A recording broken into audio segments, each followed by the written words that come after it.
सारा सामान समेट कर क्यों जा रही हो? सरला ने बेटी की आंखों में देखते हुए बड़ी ही सरलता से पूछ लिया। मुझे पता था कि आप ये सवाल करेंगी, सोनिया ने बड़ी ही बेपरवाही से कहा और अपने सामान रखने लगी। तो सरला ने रहा ना गया और वह विफर पड़ी। नौकरी लगी है, शादी थोड़ी ही कर रही हो जो ऐसे विदा ले रही हो। माँ, मैं आपको आज़ाद कर रही हूँ। जब आप अपने पति और बेटे के साथ आराम से रहिए और मेरी चिंता छोड़ दीजिए। यह सुनते ही सरला जैसे आपे से बाहर हो गई तो बेटी के मुंह पर एक तमाचा झड़ दिया। अच्छा किया आपने, अच्छी विदाई दी। एक बात आपको बताऊं कि ये नौकरी तो महज बहाना है। मुझे आप सबसे दूर जाना है। और वह सुबकने लगी। सोनिया सरला के पहले पति की बेटी थी। वह शादी के पहले महीने ही गर्भ में रह गई थी।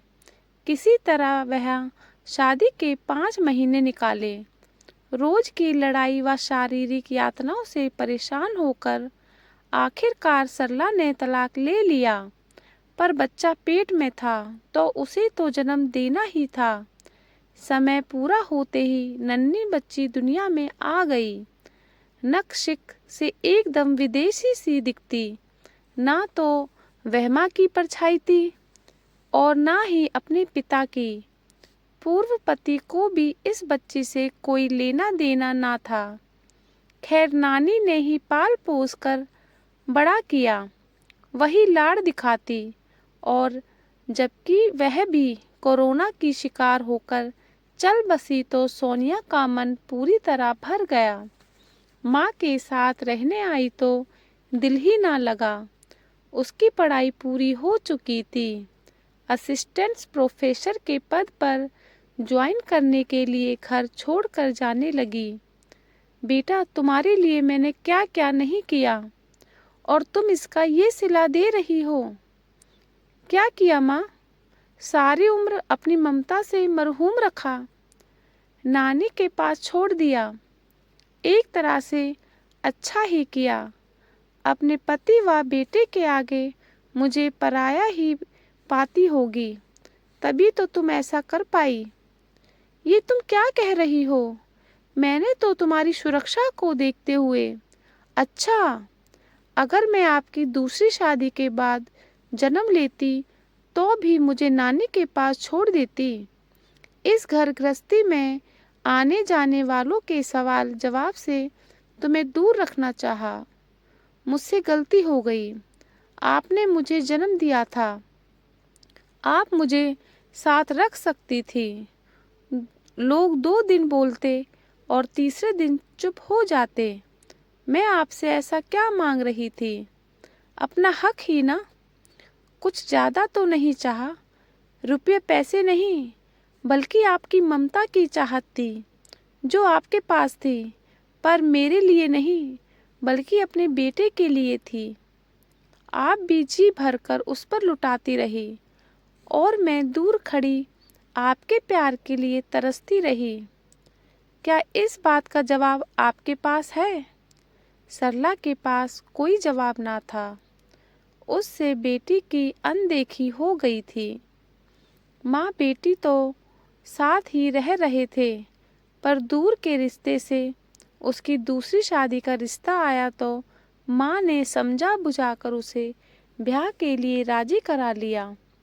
वह सोनिया को गोद में लेकर विदा तो हुई, पर उसकी सास उसे स्वीकार कर ना सकी। अपनी बेटी के प्रति उसके नज़रिए को पहचान कर ही सरला ने उसे वापस मायके पहुंचा दिया था। ऐसा ना था कि उसे बेटी से प्यार ना था।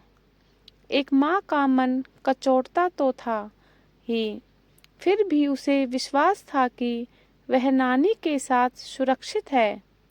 बीच बीच में आकर मिलती।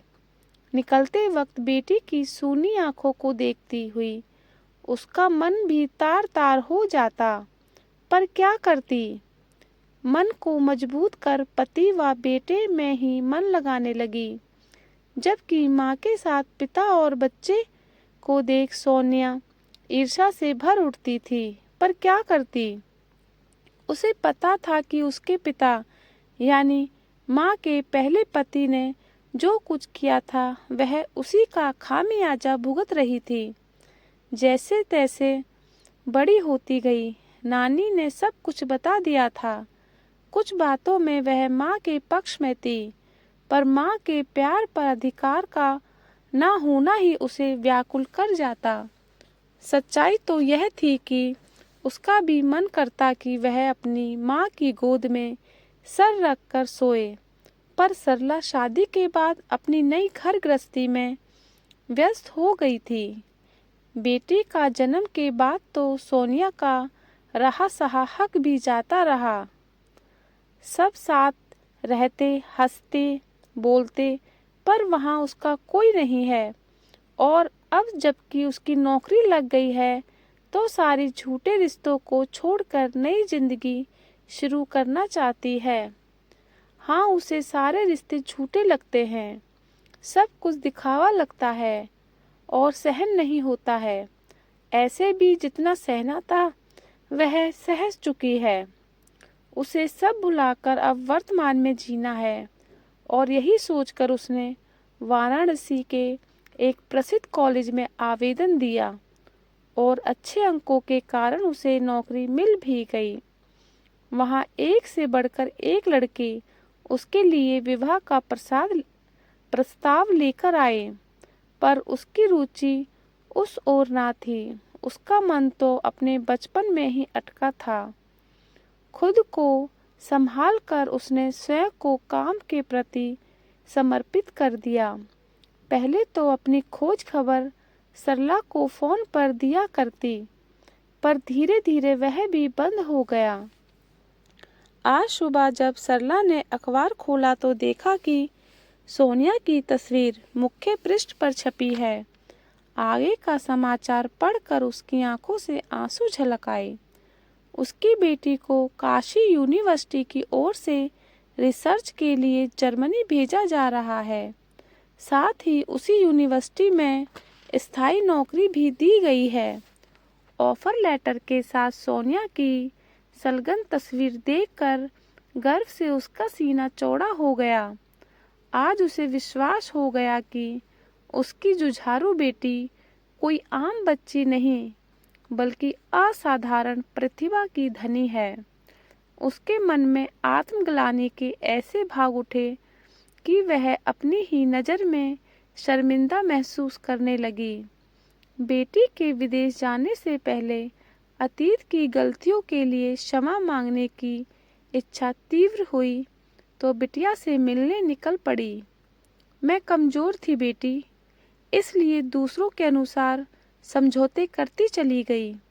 मुझे माफ़ कर दे मेरी बच्ची। आपका अपना परिवार था जहाँ मेरा अपना कोई भी नहीं था। शायद इसी एहसास ने मुझे इन किताबों में डुबो दिया, और देखो ना, आज इनके बदौलत ही आप मुझे वापस मिल गई। सोनिया बाहें फैलाए राह देख रही थी। मेरी बच्ची, मुझे तुम पर गर्व है, सीने से लगाकर इतना ही कहा, पर बरसों के जंज आंसू दोनों को भिगो गए और यह महसूस हुआ सच्चा सुख मोहब्बत में है, ना कि नफरत में। असली राहत तो अपनों से मिलकर ही महसूस होता है, और माँ बेटी के रिश्ते से बढ़कर तो कुछ भी नहीं। एक खूबसूरत रिश्ता जो मलिन हो चला था, वह नफरत की आग बुझते ही चमक उठा। आपसी भाव बदल गए। जिन लोगों ने उसे झूठ दिखता था, वहाँ सच्चा स्नेह नजर आने लगा। अतीत का दर्द कम हुआ तो राहत पाकर सोनिया ने अपने कदम स्वर्णिम भविष्य की ओर बढ़ा लिए। दोस्तों, लाइक करें, सब्सक्राइब करें प्लीज़।